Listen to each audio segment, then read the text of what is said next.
You clicked because you saw 1 acre and a family that never walks into a grocery store, and some part of you thought that can't be true anymore. But it is true.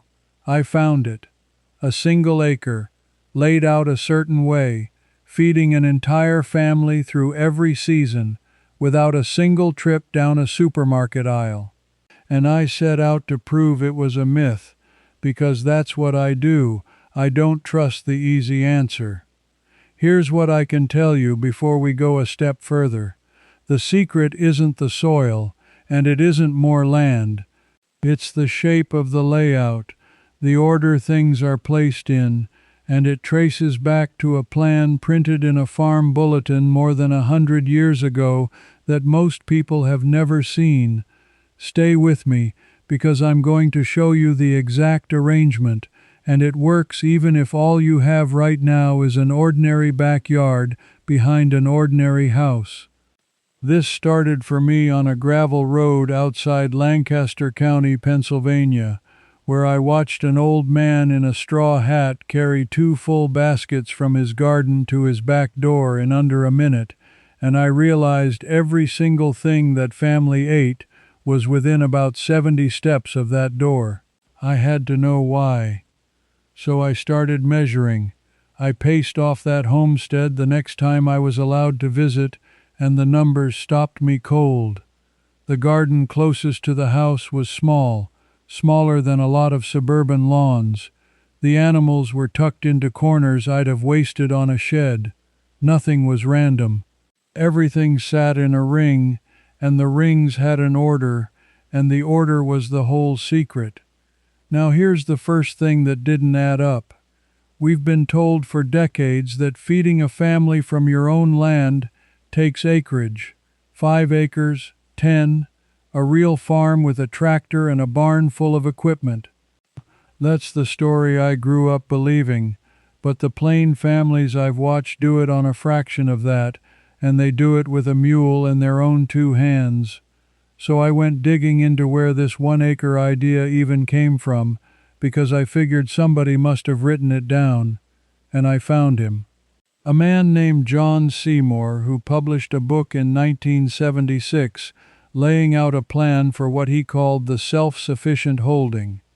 Seymour argued in plain print that 1 acre, properly divided, could feed a family with grain, dairy, meat, eggs, fruit, and vegetables all year long. Most people read that and laughed. The Amish never had to read it, because they'd been doing it since before that book existed, since their families first settled that Pennsylvania soil back in the 1730s. And that's when the question got bigger for me, because if 1 acre can do this, if it's not a theory but a thing I watched with my own eyes, then why does almost every modern homesteading guide start by telling you that you need more room, more money, more equipment? Who benefits when you believe the door to self-reliance is bigger and more expensive than it really is? Hold that thought, because the layout is where the answer hides. Let me walk you through what I paced off, because the shape of it is the first real clue. That homestead was built in rings, like a target, with the house dead center. The Amish didn't invent the word for it, but agricultural teachers today call it zoning, placing everything according to how often you touch it. The things you visit several times a day sit closest. The things you visit once a season sit farthest out. It sounds obvious when I say it plainly, but almost nobody arranges their land that way, and that single mistake costs people hours every single week. Right against the back door sat the kitchen garden, not big, maybe the size of a large living room, but it was packed. Herbs, salad greens, onions, the things a cook reaches for while a pot is already boiling. The woman of that house told me she could step out, cut what she needed, and be back at the stove before the water even changed temperature. That garden was placed where it was for one reason. You harvest from it every single day, sometimes 3 or 4 times a day, and every extra step you'd have to walk, is a step multiplied by 1,000 across a year. Then came the next ring. Vegetables you harvest weekly instead of daily. The beans, the squash, the tomatoes, the cabbages. Farther than the herbs, but still close.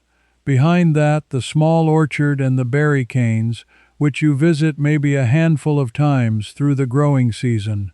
And at the very edge, the pasture and the grain patch, the parts of the acre you might only walk into once or twice a month. Here's the part that stopped me. Everything flowed downhill toward the house in terms of effort, but the fertility flowed the other way, and the animals were the engine. And that's the thread I pulled next, because I couldn't figure out how the soil stayed rich year after year, with no truck showing up to deliver anything. But before I get to the animals, I need you to see the cost of not knowing this. I've talked to people who bought 5 acres, spent a fortune fencing all of it, planted their garden a long walk from the kitchen because it looked nice out by the tree line, and quit within 2 years because the whole thing exhausted them. They didn't fail because they lacked land. They failed because nobody told them that the arrangement is the difference between a chore and a trap. The Plain families arrange their acre so the land practically feeds itself to you. And somewhere along the way, that knowledge got buried under the idea that you need to buy your way to self-sufficiency. So let's talk about the animals, because this is where the whole thing turned from clever to genius. On that acre, nothing was fed from a bag if it could be helped, and nothing left the property as waste. I watched a small flock of chickens moved around the garden edges in a simple wooden pen with no bottom.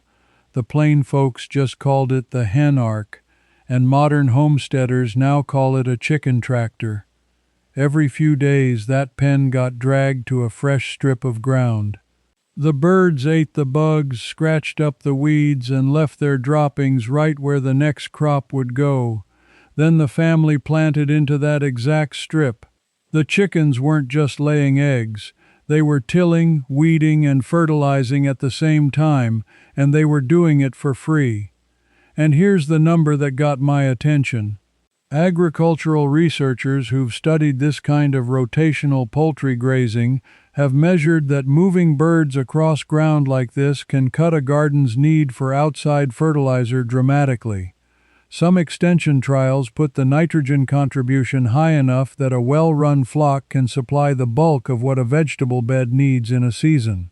The Amish family I watched didn't know the percentage and didn't care.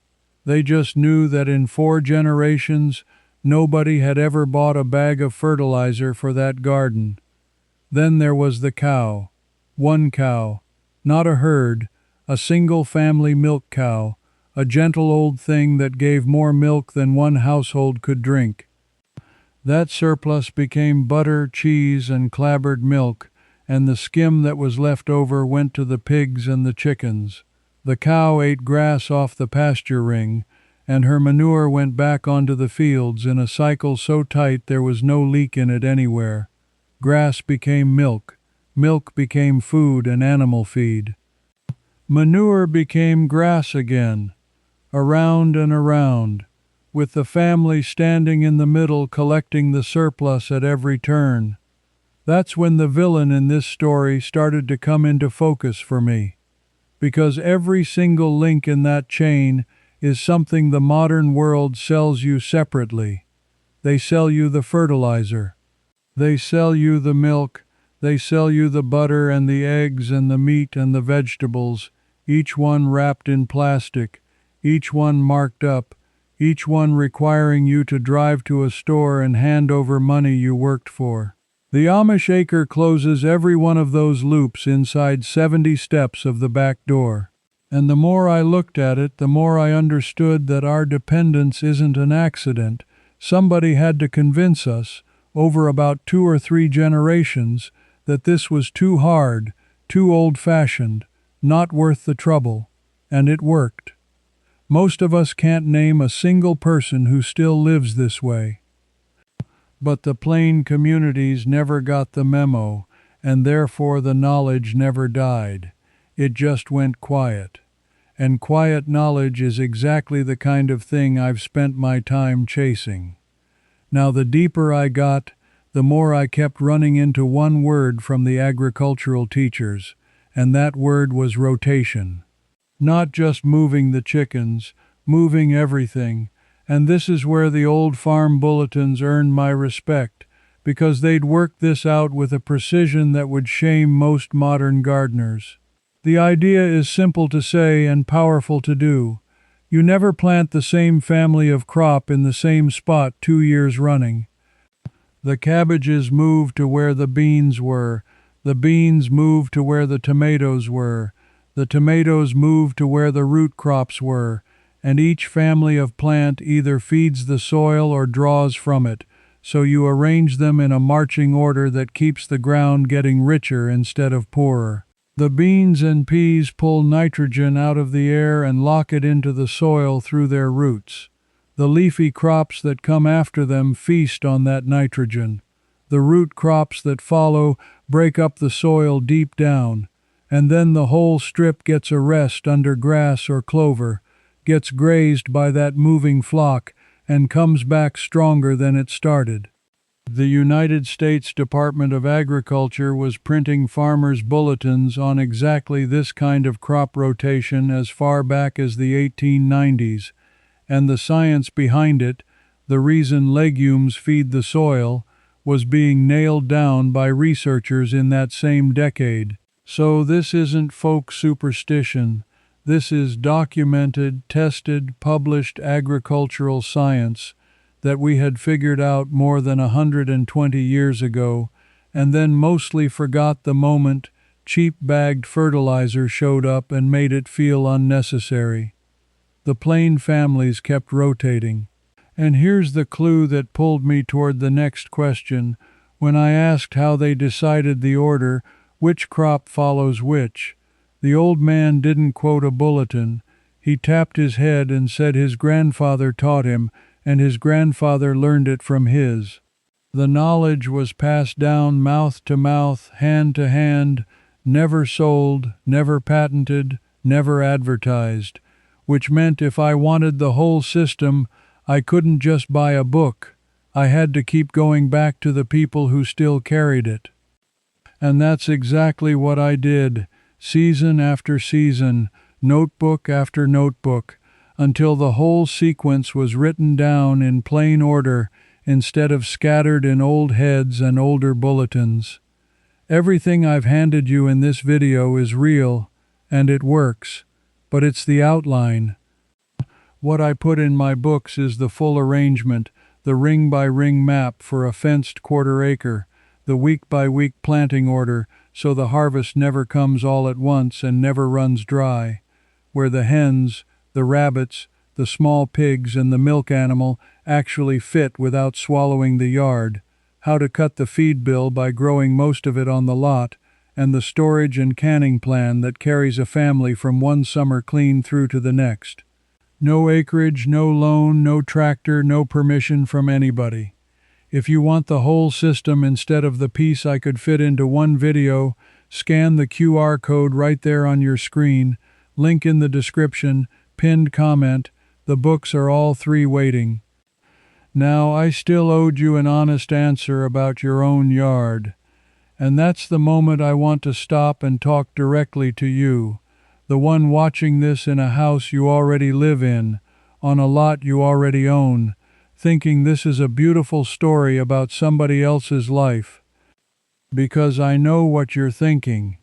You're thinking this is fine for a family with an acre and a mule, but you've got a normal yard, a fence, maybe a patio, and no intention of buying a cow.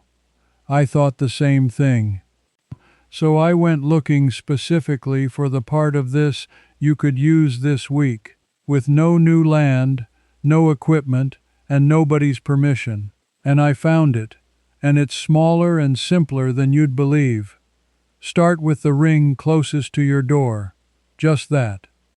Wherever you step outside most often, that spot, Even if it's a strip 3 feet wide against the house, even if it's a few pots on a step, that is your kitchen garden, and it should hold the things you'd otherwise buy in little plastic clamshells for a few dollars each and watch rot in the fridge.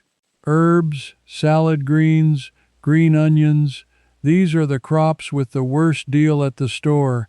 You pay the most per bite and throw the most away, and they're the easiest things on earth to grow within arm's reach of your back door.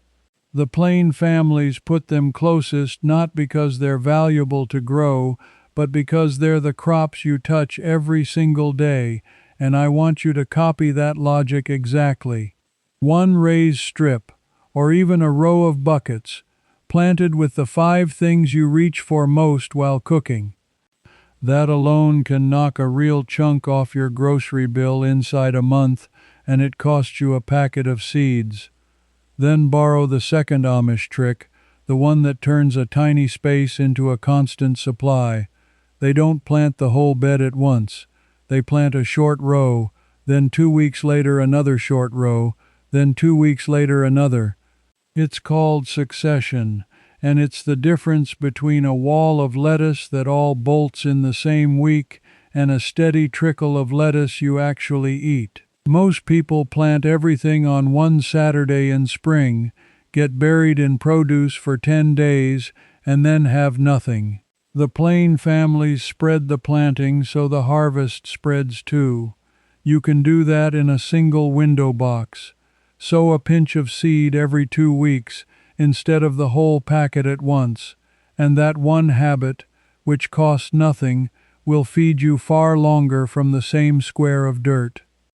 And here's the third thing you can do this week, straight from that chicken and garden loop, even with no chickens.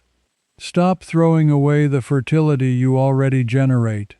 Every peel, every coffee ground, every handful of grass clippings is the exact free soil food that closed the loop on that acre. The Amish waste nothing because waste is just fertility in the wrong place. A simple pile in a back corner, turned now and then, gives you next year's garden soil for the price of not sending it to the curb. You are already producing the input the store wants to sell back to you.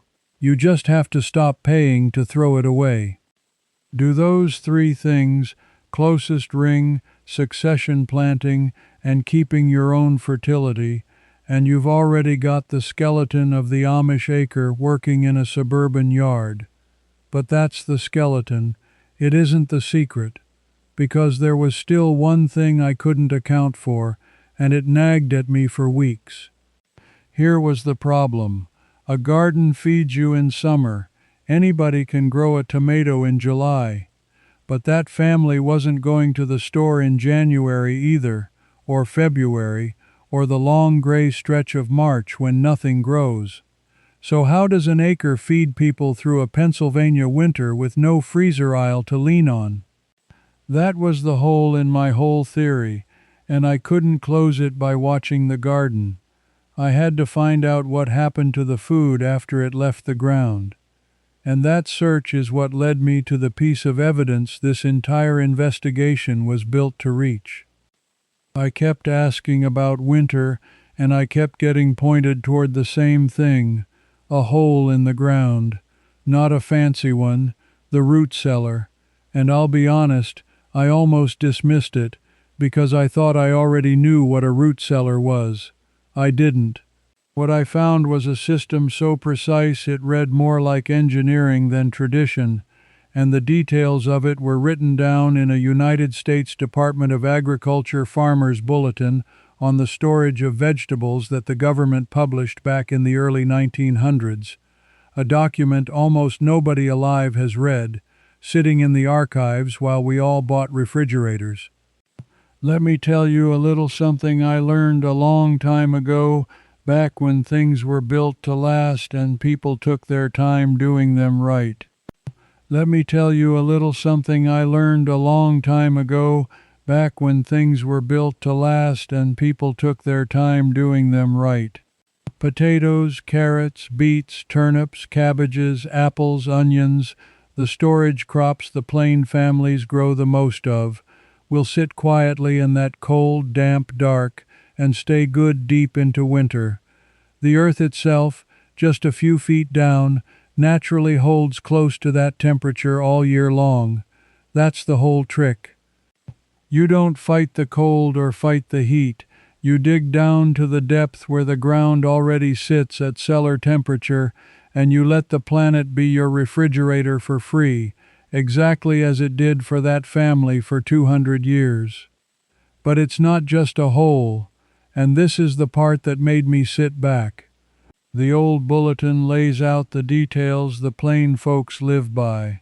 You need two things fighting each other in balance: cold air coming in low and stale warm air venting out high. One pipe or vent near the floor to let the cold sink in, one near the top to let the warm air escape. That gentle exchange is what keeps the air fresh and the rot away, and you keep the humidity high on purpose, because dry air shrivels a carrot, but damp cold air keeps it firm for months.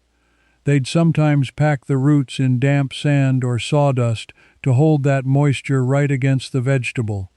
Every single detail in that setup exists to hit that one band: cold, damp, dark, and quietly breathing. And here's why this is the answer the whole video was climbing toward. The garden was never the miracle. Anybody can grow food for a few warm months. The miracle is that the plain families cracked the problem of time. They figured out how to carry August all the way to April without a machine, without a bill, without depending on anyone. The layout puts the food near the door. The rotation and the animals keep the soil rich for free.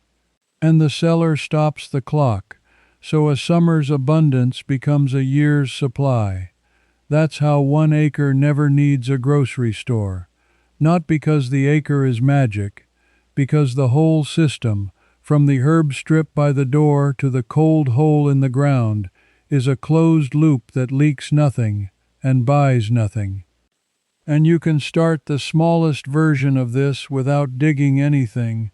That same principle, cold, dark, damp, and gently breathing, works in the coldest corner of a basement, in an unheated garage, in a bin buried in the ground with a bag of leaves over it, even in a cooler set on a shaded north wall. Box of sand in a cold corner, layered with carrots and beets from a farm stand this fall, will hold them fresh for months, and you'll have proved the whole thing to yourself for the price of a bag of sand. The plain families didn't wait for the perfect cellar. They started with what they had and built up. So can you. I went looking to prove that a family feeding itself off 1 acre was a myth. Instead, I found a plan that was written down more than 100 years ago, tested by our own government, kept alive by people who simply never stopped doing it, and quietly erased from the rest of us the moment somebody figured out there was more money in selling us the pieces one at a time. Now you have it back. The rings by the door, the animals that fertilize the ground they walk on, the rotation that feeds the soil instead of draining it, and the cold, dark cellar that turns one good summer into a whole year of eating. That's not nostalgia.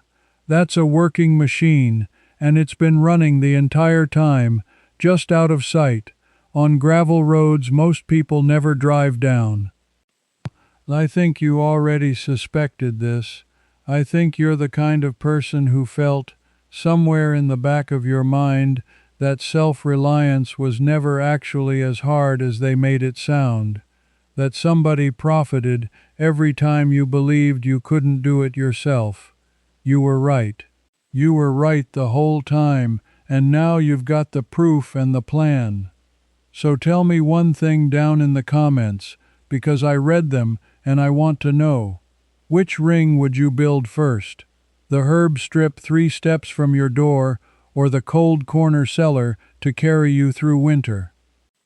Pick one, and while you're there, tell me what part of the country you're watching from, because the cellar depth and the planting dates shift depending on where you stand, and I want to see the map of everyone chasing this down together.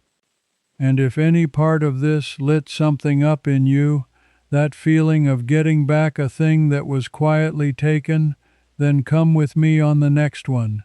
This isn't a channel, it's a search party for the knowledge they filed away and hoped we'd forget. Because the next trail I'm following is even stranger. I found a reference to how these same Plain families kept milk and butter fresh for a full week in the heat of summer, with no ice and no refrigerator at all, using nothing but the same cold spring water running through a stone box. And once I show you how that worked, you'll never look at your electric bill the same way again. Stay with me, and let's go find it. Before you go, one thing. What you saw was just the overview.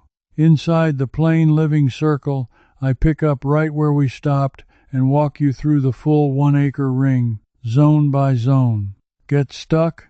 Ask me your own question, and a real person, me, answers you myself.